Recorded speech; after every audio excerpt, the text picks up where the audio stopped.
And Joanne Kendall is going to speak to you all about increasing student metacognition using learning dogs.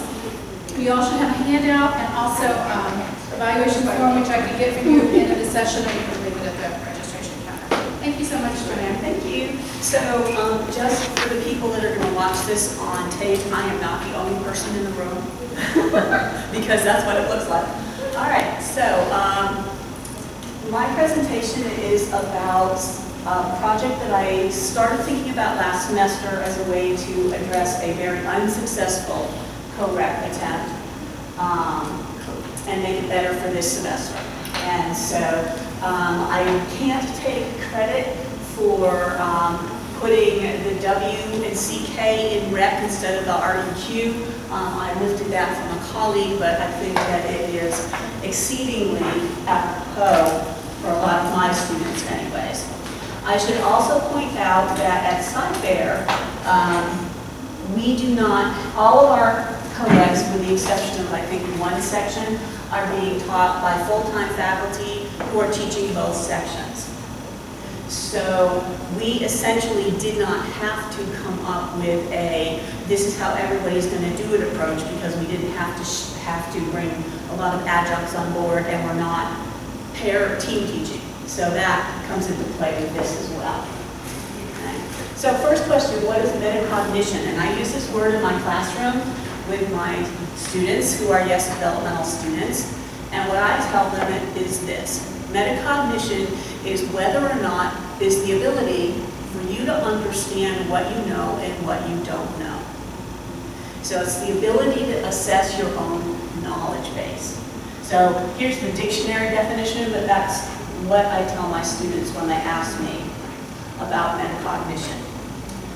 One of the things that has been a struggle for trying to put together the co-requisite structure, for me anyways, is thinking about what the issues are that cause my students to struggle when they're learning. And none of these are going to be new to you guys, right? Poor in-class habits. You know what I'm talking about. They're on the phone, they are talking to each other, they're disconnected, they're disengaged, they don't ask questions, they don't have good habits in class that allow them to get the most out of their classroom time. They have poor homework habits. So number one, they wait until the absolute last possible minute to start it, not finish it, start it. That's issue number one. Most of us are using some type of computer-based homework system, and those all come with all those lovely show me an example, take me to the textbook, help me solve it things. Those get you through the homework, but they don't provide what the purpose of homework is. So poor homework habits. Not prepared for class. Over time, the number of students who show up without the basic classroom essentials has just grown. Last semester in a straight college algebra class, I had students coming to a test with nothing to write with. And they had been in class. It wasn't like they didn't know we were going to have a test. So they don't bring something to write with, they don't bring something to write on, they don't bring a calculator, they haven't even thought about what we're going to be talking about. They don't know how to prepare for a test. I'm guessing that, like me, most of you give your students maybe a week or so notice, reminder when there's a test. Well, in my mind, I'm saying that's the day you need to start studying. I'm discovering that in my students' mind, they're like, that's just a passing comment that doesn't really register in terms of an action they should take. So they don't start preparing early enough, they do a lot of cramming, they tend, because they're cramming, to focus on the things in their comfort zone, in other words, the 3 things they know, and not the things that they struggle with. So poor test prep. Overconfident about what they know. I know we've all had students where we hand them back a test, and the student is absolutely aghast because they say to you, I thought I was going to get I knew I got a B on this test, and they got a 32 out of 100. And you're thinking, how could there be that disparity in their perception of what their performance was on the test and the reality? So overconfident about their own knowledge. External locus of control. Again, another thing I see is a bigger issue for my students this year than it would have been 5 or 10 years ago. Nothing that happens in their world is because of anything they do. It's always because of something somebody else does. I failed the test or essay because the teacher doesn't like me. I'm late to class because I got stuck in traffic. Okay, this is day 6 that you've been late to class. Perhaps you need to readjust the time you leave. So kind of not really feeling responsible for any of the things that's going on in their world. And then, of course, the thing is, I don't know what I want to be when I grow up. Part of what has frustrated me about the whole Pathways project, to be honest, is that the bulk of my students don't know what they want to major in. They don't know where they're going to transfer. And let's be honest, if you have a student who doesn't know what they want to do, the safest course is to direct them where? College algebra, because that goes everywhere. So that goes against the whole Pathways thing, but for my students, that's often the best advice I can get them. And then there's the things that we can't possibly influence. And the after lunch speaker referenced a few of them that I was thinking of. So lack of childcare, lack of a plan B if something doesn't go right, not having reliable transportation, being insecure about housing or food. Yes, sir. These are students in the sector? Are these are students in the Cyfair? Yes, these are the students I'm seeing at Cyfair College. I currently have a student who comes to class maybe once every week or even less because her spouse is in danger of being deported. And so we see all those things. I know there's a perception about the location of my campus and the type of student we face, but we see all of those things on our campus as well. Unfortunately, in my class, there's not a whole lot I can do to influence those, but I can do something to influence the first ones on the list. So before I go into what I do, I want to confess to you that I'm a very late comer to the NCBO thing. The first time I heard NCBO, when it first came about, pick the number 6, 7 years ago, the first thought that ran through my head was, non-course based, how are they going to learn if they don't go to class? How are my students going to learn math with an independent study? That just made no sense to me at all. And it wasn't until about 2 years ago that somebody explained to me that's not what it means, that I really went, So non-course based means it's not in the ACGM, the academic course guide manual. And that was like flipping a switch for me. That was like, oh, now you're talking. So, my next slide is about the joys of NCBO. So this is one of those happy conversion things. Because it's not defined in the academic course guide manual, we can design a curriculum that's going to meet the students' needs. There's nobody telling us exactly what we have to cover in this class. And again, part of that is because at Cyfair we don't have a standardized course defined for the college algebra NCBO. That means I can add soft skills into my class. So I can add into my class ways to address all of these things that my students struggle with that impact their ability to learn. And those are the things that I've done using learning logs. So, a learning log is simply a way for me to embed soft skills in a consistent, ongoing way in my classroom. It came about from my thinking, how am I going to do these types of things with my online classes? I can embed soft skills into a face-to-face class fairly easily. But how do I do that so that my online students can get the benefit? And that's where this came from for me, and I actually use it in all of my classes. So it is a weekly written assignment. It is included in their grade. Okay? So I'm going to address how can you justify doing a graded activity that's not math in your grade. For me, the whole point of our Math 0314 class is to support students' success in college algebra. And so if teaching my students how to take notes is going to support student success in college algebra, it's a valid content area in 0314. That's how I approach that. So I don't have a problem with it not being a math problem. It requires the students to have an out-of-text activity, which after I wrote it, I thought, they kind of don't use the text, so everything is out of text. But what I mean by this is that it makes them go to other places for resources. It is not me, not the tutoring center, not the textbook. The material I use is really easily available. It integrates nicely into my math lab. I'm sure you can put it into Alex or D2L. And you can submit it within my math lab or D2L or my face-to-face students. I actually want them to hand it to me in class. Part of it being a written assignment for me is that I expect them to type it because I'm not going to struggle with trying to read their handwriting. And I also tell them, since you're doing this on a computer, you're going to hit the spell check button before you hand it to me. And I have been amazed that I have not had to wade through really bad stuff, really poor grammar and all of that. So that's been kind of nice. All right, so the things that I focus on are trying to start by teaching a student his or her learning strengths. There are lots of different learning styles, tools that are available. I used one for years that was called the Friends Learning Style Inventory. I liked it. It was simple. It was easy for the students to self-score. However, I have switched to the BARC with this project.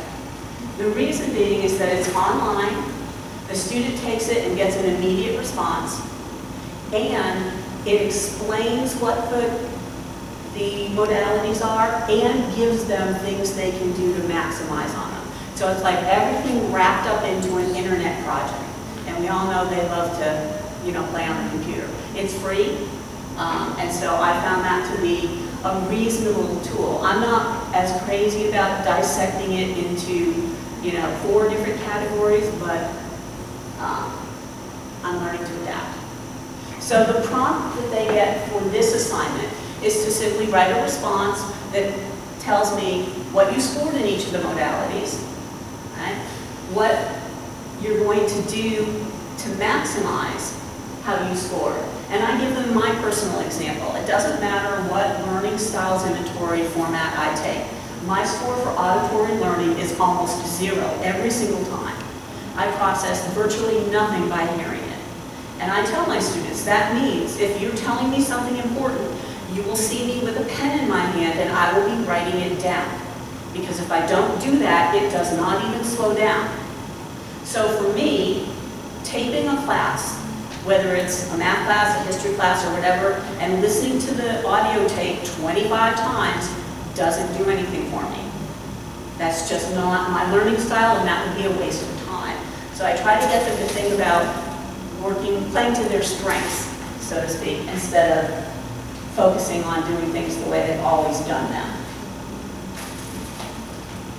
So some of the soft skills that I like to teach them are note-taking, test prep, and test analysis. So one of the things I recommend to adjuncts when I talk to them, every once in a while an adjunct will stop me in the hall and talk to me about their students and how they seem to be struggling to connect to their students. And I tell them, this is what I recommend you do at some point in the semester. At the end of a class period, tell the students that you're going to give them a take-home out-of-class quiz. And that quiz is the following. Photocopy the notes you took in class today and turn them in to me. Nothing is more eye-opening than looking at what your students wrote, mostly what they didn't write, when you know exactly what you did in class. And so for a faculty member, that's a huge eye-opening experience. I mean, we're up there using color and examples and all this stuff, and they might take in an hour class 2/3 of a page of notes, and half of it is doodles about something not related to class. And so until you know what your students are actually taking for notes, it's kind of hard to understand why they need to learn how to take notes. So The note-taking video assignment that I give them actually has 3 videos in it. The first one is about taking notes from a textbook. This is the second one, and I will be honest with you, I'm not really sure I'm going to include this. I might be editing it, but I wanted to show you if I can get this to work. Yes, I want to continue. This is an example of a video that they watch as part of this. Writing's not that easy, but Grammarly can help. Hang on, I'll get that. This sentence is grammatically correct.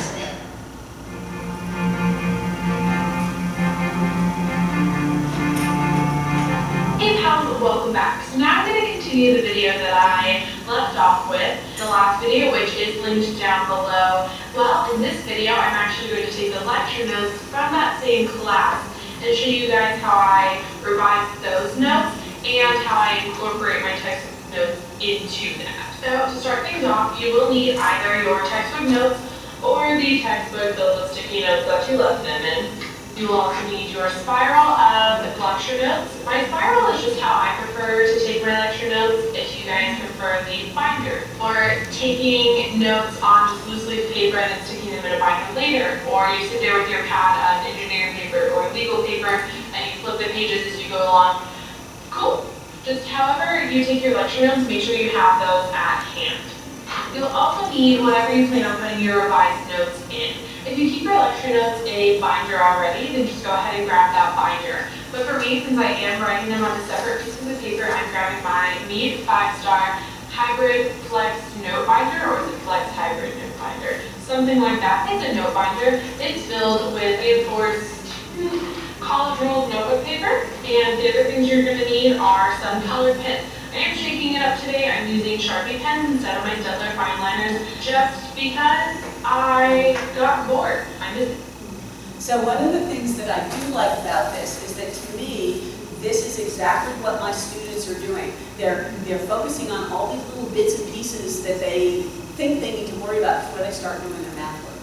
So that part I do think is very good. These pens, I like these pens. Yeah, they bleed through the paper a little bit more, but they're still pretty colored and they still write really well, so we're just gonna roll with it. For me, and for how I revise the specific set of lecture notes, I am also using highlighters. For this set, I'm using my Zebra mild liners. As you can see, I've got blue, pink, green, and orange, which is the same colors as the sticky notes that I had. You'll also need a regular writing utensil. Welcome back, Pilot G2. All right, so once you have all your stuff together, we can go ahead and get started.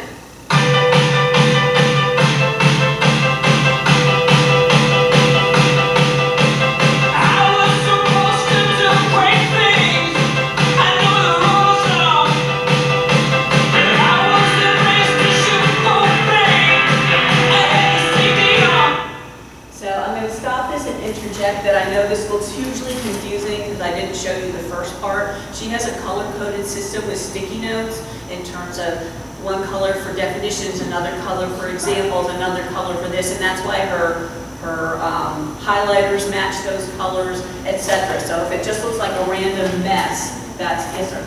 I have a few students that do that. They are my most successful students. I have a student who started doing this after watching this video. So how do you go from a student that was not taking, coming to class with pencil, notebook, paper to this? Well, first of all, this is not the first activity that they have, so I build up to them. Part of what's a challenge for me actually is trying to, so much of this stuff I want to do all in the first 2 weeks, you know, but you can't. It's all part of the whole metacognitive process of getting them to realize they need to start taking ownership of what they're doing. And if I have a student that continually comes to class unprepared, then I will pull the student aside and say, you know, it's a math class, you probably need to come with these kinds of things if you want to be successful. If the student shares with me that they can't afford a pencil, I will give them a box of pencils. But for the most part, it's just lack of forethought. And so that's how I wish I could tell you that there was a magic answer to that. I would say, you know, something will happen and they will start doing things. One of the things I like about this is that even though my students don't recognize what this math is up here, they do recognize it's math. So this is somebody applying this in a math classroom.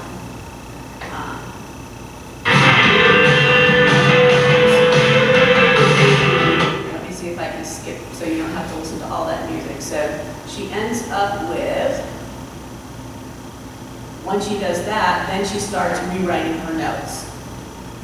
Which is one thing that works for some people. I like the fact that she talked at the beginning about different things you can bring to class to take your notes on, giving students an option. So this is 2 out of 3. There's 3 videos in this assignment. The last one is more generic. It's not math specific, but it's 5 ways to take notes. It's got the classic Cornell, mind mapping, and now I'm going to have to remember one he calls flow, one's the outline method. And for the life of me, off the top of my head, I can't remember what option 5 was. But he presents 5 different approaches to taking notes. It's not specific to math, but it does give them something that's a little bit more concrete. Let me see if I can get out of here. And out of here. There we go. So that's an example of one of the assignments that I would give as part of the learning log. Okay. Typical prompt, watch the videos, give me your response to the videos, tell me something concrete that either you learned or you plan to apply. That's a pretty generic. Here I asked them to identify 2 methods from the 3rd video that they plan to try. So I also want to work with them on building metacognition, beginning to start having a better way to assess their knowledge. So I found a series of videos on YouTube on metacognition. There's 5 of them. I don't use all 5 of them, but they're listed in your resources. But they talk about, the first one is about habits that help you fail or succeed. One of them, the one that I'm not using is, I blew the test, now what? And I may swap that out for one of the others next semester. Yes, sir. Do you use these videos and show them in class, or are they used with the students? This is an out-of-class assignment, yeah. So they're expected to watch them outside of class. I also do a test analysis with them. One of the things that students tend to do, and someone earlier today alluded to this, is they get their test back and they put it in their binder, or they put it in their book bag and they don't look at it. And so I do a test analysis with them where I ask them to actually go through their test, look at I put in the left corner in pencil the amount of time they spent taking the test when they turned the test in. So I asked them, what was the time on your test, what was the grade on your test, and then all of the things you didn't get correct, break it down into one of these 3 categories. I made a silly mistake like a sign error. Category 2, I got started, but I got lost in the middle. And category 3 is I didn't have a clue how to start this problem. Because those require 3 different kinds of fixes, right?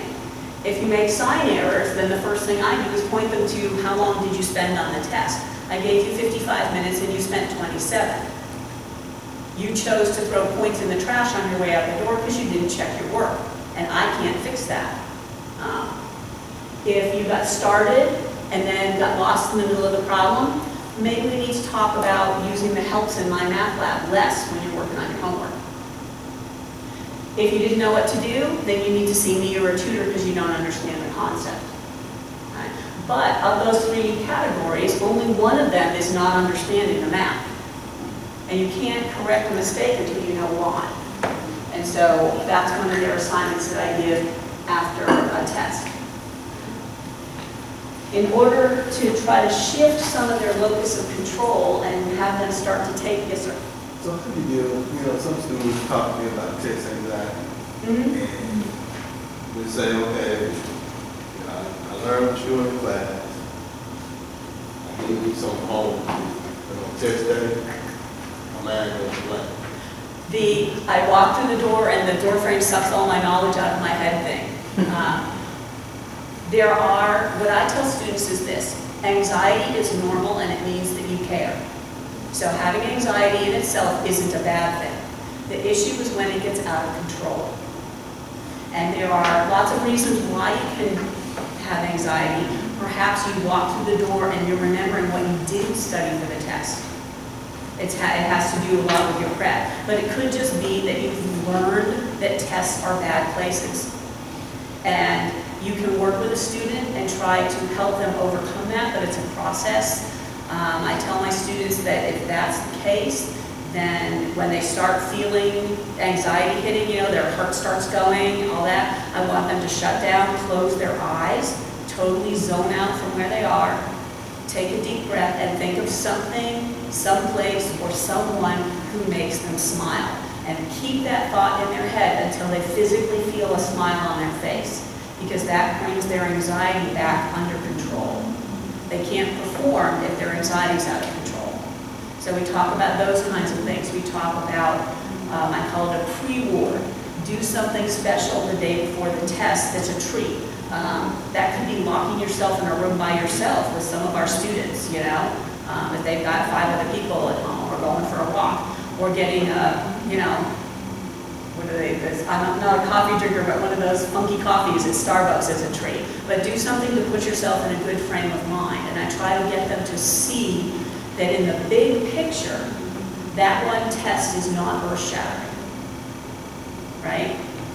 So that one test doesn't define your grade for this semester.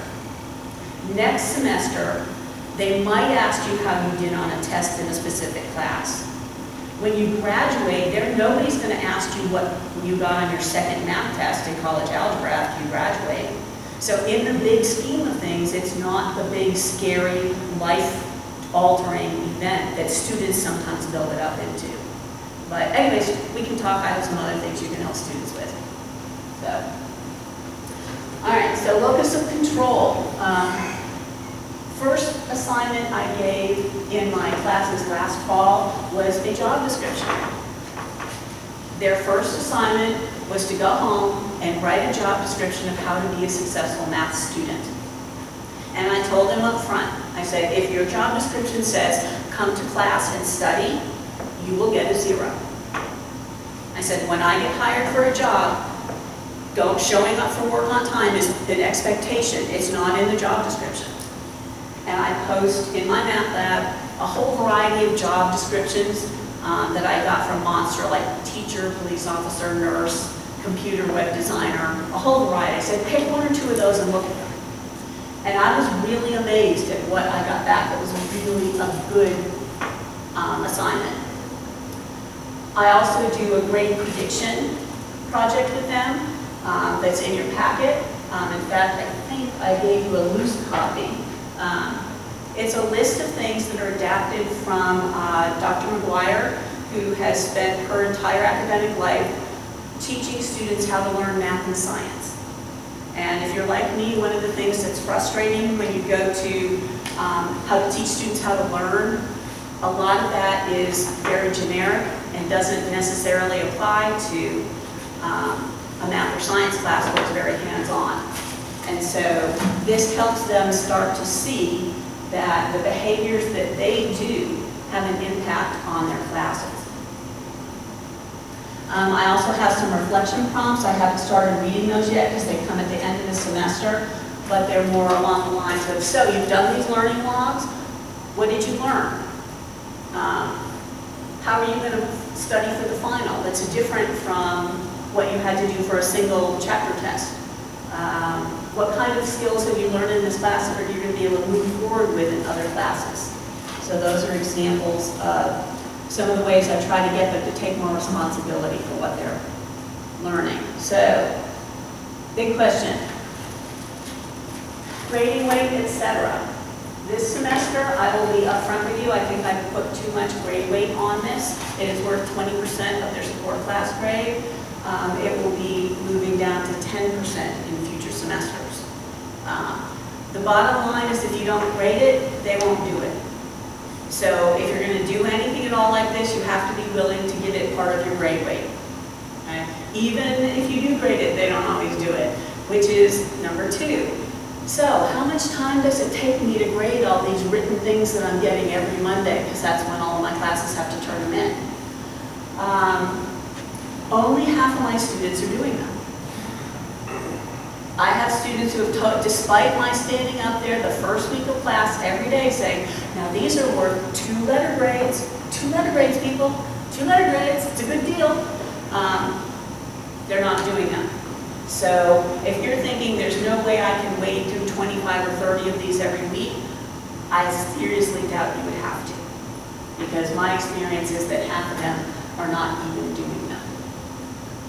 Right. So, changes I'm going to make, I'm going to go back and look for, there's not a lot of options out there, but see if I can find a better note-taking video for mathematics. I'm going to change the weight of the grade so it's only 1-letter grade and not 2. One interesting thing that came up with my online classes is I apparently need to specify that they need to put their name on the paper. You know, when students turn it in person, they put their name on the paper. When students submit it online, they assume that since the online thing has their name attached to it, that I'll know who it is. Well, once I open up the document, there's no name there. And so that's another thing that I need to change. So I put together a bunch of things in your packet. There's a list of the YouTube links that I'm using. There's a link to the BARC. There's all 14 of the learning log assignments I've used. There's an expanded student information form in there. You'll notice there's a difference between the one that I give my online students and the one that I give my face-to-face students, because there's things I can see in my face-to-face class, like what kind of calculator they're showing up with that I can't with an online class. Some sample job descriptions from Monster and a link to where to find those. I also collected, I just picked a student, not the same one, just picked some of their responses to the learning logs, and the italicized part is my comments that I've written back to the students. One of the things I like about it is that it gives me the ability on a weekly basis, if I choose to have a little conversation with a student. You know, I write something on their learning log and hand it back to them. I should also tell you that these are not automatic 100s. I had a student who turned in the VARC assignment on learning styles, week 2, telling me all the ways that my teaching was wrong, and totally not addressing at all the assignment. And her grade was 0, and my comment was, this assignment was to learn about your learning style, not about my teaching style. So it's not an automatic 100. Sometimes I'll get something between 0 and 100 if I think they sort of got into the ballpark. I tend to be really picky about trying to ascertain whether they actually did you watch the video, or are you just like putting something down on paper and you think it'll make me happy? So it gives me a chance to respond to them. And some of the things I've responded have been pertinent. One of my online students in the information sheet, now this is a co-requisite class, told me that they had set aside 5 hours a week to study. And I'm like, that's not even enough to study for an online 1 class, never mind a co-requisite. This student also told me that they were going to be using a 4-function calculator. And so my response also included, you know what? I write all of my assessments presuming you have a graphing calculator. You will be, you know, in the hole if you don't find a way to get one. So it gives me and I a way to kind of chat with them about what they think they know or any of that. So I know this came up earlier. Yes, sir. I noticed that you have 14 learning log entries. Did you start on week 2 and go through week 15? Yes, because I collect them on Monday. And so Monday of week 1 is the first day of class, so there isn't really any way to connect anything. And so they have 14 of them. They start on Monday the following week. So you give the assignment for the weekend, like They're all last posted. day of the week you give? All of these are posted in my math lab. They can knock them all out the first 3 weeks if they want. Okay. Yeah. But 1 is due on the second Monday, 2 is Yes. due on the Third Monday, yes. I've tried to move to a system where I'm consistent. So homework and learning logs are always due on Monday unless there's a holiday. Quizzes are always Wednesday. The only thing that might float, whether it's Monday, Wednesday, or Friday, is a test. So other than that, it's consistent, so they don't have a lot of reason to say, well, I wasn't sure when it was due. So what are you guys doing with your co-requisites? What kind of structures do you have? What are you using for textbooks? Successes, maybe? Yes, sir. I'm happy to share. I'm using the Alex online program in an Emporium-style classroom, where I require my students to, for the MCBO, they must attend, and they have to finish the topics that are not college algebra that are not put into Alex. For the credit course, they have to work online for 120 hours over the course of the semester, complete their quick tables, which are basically flashcards, and complete all the topics in the course. The very last week, I shift the testing to do the final exam. But overall, the students work at their own pace. What I found is that I get about the same level of success with these, doing this in a co-rec as I did with the standalone classes, That's pretty good. which pretty much means students that will engage are successful. Students that won't engage are not successful. I have a very small group of students that do engage and are unsuccessful. That's a very small part. Those are the students that get most of my attention. Is your class structured with a just-in-time type delivery? In other words, do you overlap the two classes and the support class is just in time for what you're teaching in the college algebra, or? I let Alex do that. Okay, So I have the co-rec class and the college level class are in the same course in Alex. Okay. The only way the students can tell the difference is topic by topic. Does that have a gem that says it's a gold topic, in which case it's credit level? And if there's no little gem on it, then it's part of NCU. okay. So other than looking at that, to the students, it's not obvious which they're working on? That's correct. Okay, that's nice. And I explicitly told them that. I told them, you know what? It really doesn't matter. You finish all of the topics, you'll do fine on the final and pass. Right. I started out last fall, I taught two co-recs, a face-to-face and an online. And I started out with I'm going to call it a modified just-in-time approach. We had been given a structure that was, if you're using complex numbers on Wednesday in college algebra, then the the earlier class you're going to do complex numbers with them. And for my students, this isn't a review. For many of them, this is like brand new. So I went to, if we're doing complex numbers on Wednesday, I really kind of need to teach it to them the Friday before, so they can do some homework on it and come in on that Monday and ask questions on it, and then apply it. So that's what I mean by that, and I did not find that overly successful. So this semester I've switched to what I call an overlapping 12-week approach. I teach weeks 1 through 12 is the support material, and weeks 4 through 16 or 15 are the college algebra, and as they overlap, they kind of go from a little college algebra and a lot of support down to the other end of the spectrum. And so the first 3 weeks of the semester, first 4 weeks of the semester, I'm just doing support material. And I've been much happier with that structure. That's why I'm asking what everybody does. So, what I've done, Steve Marshall, teacher at Victory, so what I've done is, basically, regular college algebra course, and I teach both, both the college algebra and the program. So, 4 tests and a final regular college algebra, 4 units and final, then co-reg 4 units, and so now I have one set of homework for my math lab. I use a different textbook. It's kind of like take an intermediate class and condense it.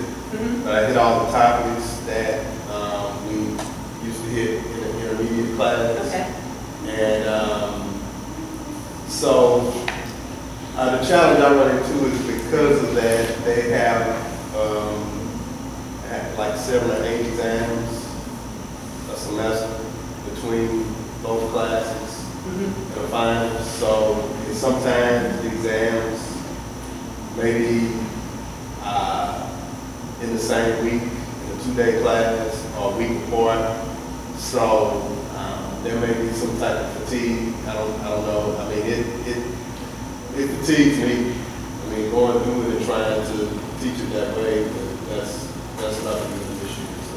That's how I set up my co-rep the first time I taught it, was that we had, the full set of exams in both classes. And this semester I've knocked down the support class to 2 tests. And I'm even going to tweak that a little bit differently. I'm still going to have 2 tests, but where I give them will change in the fall. Because not only does it not make sense to me to have a major exam like every week or every week and a half, I don't want to give up that kind of instructional time every week or week and a half, because really you're giving up instructional time every time you get a test. And so, yeah, I've struggled with that as well. How do I give assessments that are both productive for students, but not overwhelming? So, I hear that. Anybody else want to share how you're structuring yours, or what you're using, or what you like, or what doesn't work? One thing I wanted to say about the test anxiety, I use a brain dump method. I don't know if you've ever heard that. And this was in training that I had with test anxiety, is I have them make a sheet of everything that they wish somebody would tell them right before, and I give the ones who have test anxiety, I minor in college with special ed, so this is where it's coming from. What they do is, as soon as I give them the paper, I make sure that the back page is blank, it goes face down, they don't look at anything. They just start putting everything down that they studied, whatever was the last thing. It all goes down on the paper. Quadratic formula, steps that you need, 4 ways to solve a quadratic equation, whatever it is, whatever you can remember, put it down on the back of the paper. And then when you hit your test anxiety stage, when you look at a problem and go, oh my gosh, don't know what to do, turn the paper over, and then your words that you wrote can help you to remember what to do, so that you can go back and do the problem. So is that before, like, you actually start the test, like? I say everything off everybody should be looking ready, everything off your desk. Here's the papers. And then immediately start writing. And I don't say a word for the next 5 minutes. If I got a test correction to give them or anything, I don't let anything happen for the next 5 minutes until I see they've all stopped. I wonder if they would maybe do better with that, like before you said, okay, time to start the test. Because I'm wondering if when you So like say, with their own piece of paper, maybe? well, I'm wondering when you say time to start the test, is that when the stomach starts really knotting up? Possibly, but the Sharp. idea is that when they look at something, so for some students, When they just see the test. looking at the word Unit 3 test Yeah. will bring the anxiety. So that's why I give it to them face down, Okay. so that they don't see the first problem. And the Right. first problem might have been one they didn't remember or they were worried about, so that now the anxiety starts to come in. So the other way you can do it is just say, okay, everybody take out a piece of paper and write whatever you want. But Yeah. you do have to watch them Right, and be right, sure right. that they're writing it, not pulling out the Right, one. right. So that's why it goes on the back of the paper. Okay. Sometimes, and the reason that it's important for them to not see anything is because there are some students that, as soon as they start looking at the problems, will have anxiety. And then I try to go over this before the test. Say, after you've written everything down, if there's a particular type of problem that you just practiced and you're concerned about, find it. Go to that problem and do that problem. But just to remember to look back at the back of the page, at your own writing, at these things, can help you. And then I also tell them to write things on the back of the paper, like if they have a tendency to forget to distribute the negative sign. They should write, go back and check distributing negative sign, or something like that, so that it's their writing and it's familiar. And it works best if they start using this method while they're doing their homework, so that they, before they start their homework, will start writing down whatever they want to, even if it's a copying it down, and then do their homework and get used to looking at this sheet of paper, and then do the homework, and look at the sheet of paper and do the homework. And then that sheet of paper can become the thing that they want to study. It's kind of like a little warm. Yes. Exactly. And then when it's not working well, I tell them on the second test, I say, okay, but give me your study sheet. And anybody that gives it to me, I add 3 points to their test. So now they've got some incentive to start making those study sheets. But it's very eye-opening if you collect their study sheets to see what they study. And I tell them that I need to look at your study sheet, because if it's on your study sheet and you did it wrong on your test, then you knew it was supposed to be there, but for some reason it didn't connect. We had to discuss, did you not realize this was that type of problem? Did you forget to memorize that? Did you just forget it? If it's not on your study sheet and it's on the test, then I need to help you make a better study sheet, because you're not studying all the things that you need to do in order to do well on the test. So it can be a very, very strong instructive tool when you tell them, bring me what you studied to go into the test. And sometimes you'll get so much nothing that you realize they didn't know what they were supposed to study. So usually that happens in chapter 1. So chapter 2 starts with a memorization sheet. Chapter 2 is where we have 3 facts needed to write the equation of a line, 3 ways to find slope, formula for slope, all that. And we start at the beginning of the chapter with them writing them down so they can start to understand that there are some facts that they need to memorize. And then I start seeing those things on the back of the paper. Quick question. So why did you, I saw your illustration, so I was just looking at when you spell the word corrects. In particular. I stole that from somebody else. Okay. I spent pick a number, 5 years teaching developmental math. And I'm teaching corrects because that's what I have to do. To me, we might as well correct calculus. Now, you're doing correct and the college course together? Yes, I'm teaching both sides. Okay. So, I know that on my campus, we're going to have to change that format in the fall, that we're not all going to be able to teach both sides. Well, I want to say another instructor, well, a colleague that's not here, Professor what he does is in his correct class, he actually does a poster project. So he gets like about, I don't know, a bunch of like poster boards from supplies at the beginning of the semester. So what he does is he has the students reproduce what they learned in the program. So they have like these nice little projects, whether it's with finding zeros and polynomial functions or That's what I just finished doing last week in something else. college algebra. And so what he does, he actually posts them around the office. They have like around, 7 or 8 and nice colors and everything. So it's like okay. So, but that's what he's been doing in his, and he does like in time. Just in time? Just in time, so. Well, it's time for us to go to our next session. I want to thank you very much for coming and listening to me and sharing what y'all are doing. More info is better, is my theory on this. So enjoy the rest of your day. Thank you.